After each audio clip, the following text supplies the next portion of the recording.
Hi everyone, my name is Janella Costa and this is my Innovative Approaches to Issues in Ed Tech presentation. So in the beginning of quarantine, way back in March and April, or as I like to call it, the whipped coffee phase of quarantine, I, like many others, I'm sure, downloaded TikTok and watched a lot of TikTok videos. I specifically watched a lot of what they're calling corporate millennial TikTok. And what corporate millennial TikTok is, for those who aren't familiar, is that it's basically a group of TikTokers or millennials, if you will, folks who identify as millennials who make TikTok videos talking about your typical corporate 9-to-5 Dolly Parton job. And a lot of these videos are extremely relatable, especially for us who work in higher ed or for folks who send a lot of emails in one day. I'm pretty sure collectively we've sent probably 1 million emails collectively as a class. I'm sure you would agree, probably more. So what these TikTokers point out is kind of the toxicity, if you will, that we're socialized to endure in our 9-to-5 jobs. And again, even if you don't work in a corporate setting, if you work in higher ed like we do, these TikToks are pretty relatable because they talk a lot about email. And these are my favorite memes that I have collected about email, and I'm sure you can relate to probably all of them at some point in your life or in your day even. Email in 2021 is probably not the most effective way to communicate with somebody. Depending on what you say, if you use too many exclamation marks like I do, you can come off as being passive aggressive or not being clear enough or not being transparent enough, or you have that back and forth with the other person. You have folks who just don't reply to email at all, folks who email you back right away, which causes a lot of anxiety for me. So please do not email me back right away. The list goes on and on, right? There's probably a more effective way to communicate with your colleagues and with other folks that doesn't have to include email. Enter Slack. So Slack was released in 2013, and its mission is simple. It was to make your working life simpler, more pleasant, and more productive.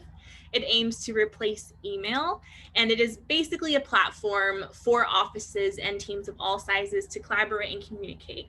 It claims to be faster, better organized, and more secure than email. One thing that really stood out to me on their website, slack.com, is that they have a lot of different articles that talk about work life, office life, and how Slack can be an asset to your work life. I will have a lot more links that you all can read in the worksheet attached to this video. So I highly recommend you all checking those out because they're really interesting reads. And in one of the reads that is going to be linked in the worksheet mentioned a study that Slack did that found that 87% of employees say that transparency is a sought after company value. So that says a lot about what employees want from their job and from their employers. They want that transparency, which I'm sure we can all relate to transparency, that transparency piece in higher ed today. So the purpose of Slack is simple. It's to increase that transparency. It's to provide an alternative way to communicate with people in the workplace. And it prides itself in being easy and really reliable, as well as being extremely user-friendly.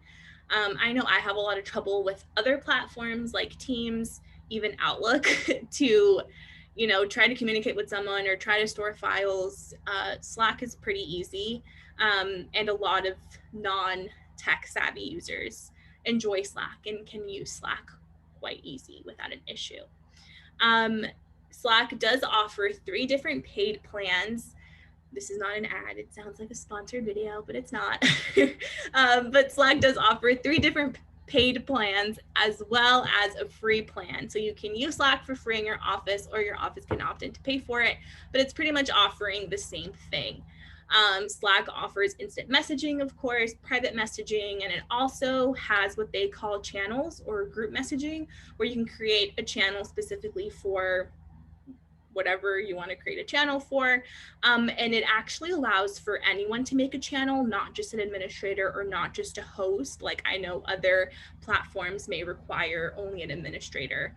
They only allow certain people to create different channels or create different groups, not with Slack.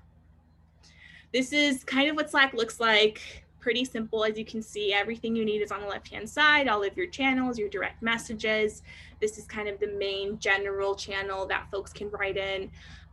You can also lock some channels for privacy.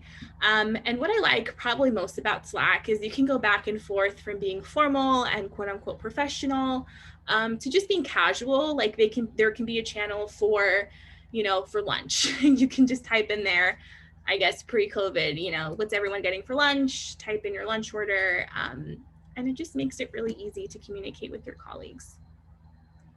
Slack has this motto of work hard and go home. So they really want to build a more supportive and collaborative work environment.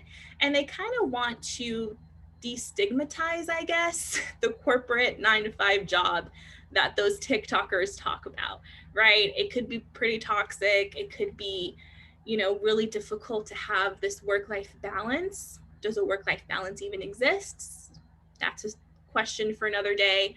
But they really pride themselves in taking great care of their employees and also encouraging their users to take care of their teams as well. It's actually ranked number 71 in best places to work. So while no communication is perfect, and as humans and as critical consumers, I'm sure we can find flaws in many, many tech tools, Slack is a different, fun, and collaborative way to communicate with your team and to get the job done that doesn't involve email. Of course, Slack has many flaws. These are some memes about Slack. My personal one is this one. I used to have too many emails. Now I have too many Slack channels. So with corporate life and with higher ed communication life, I guess it's pick your poison type of thing. But Slack is a great alternative to email, and I encourage you all to take a look at the resources provided in the worksheet to learn more about Slack. Thank you all.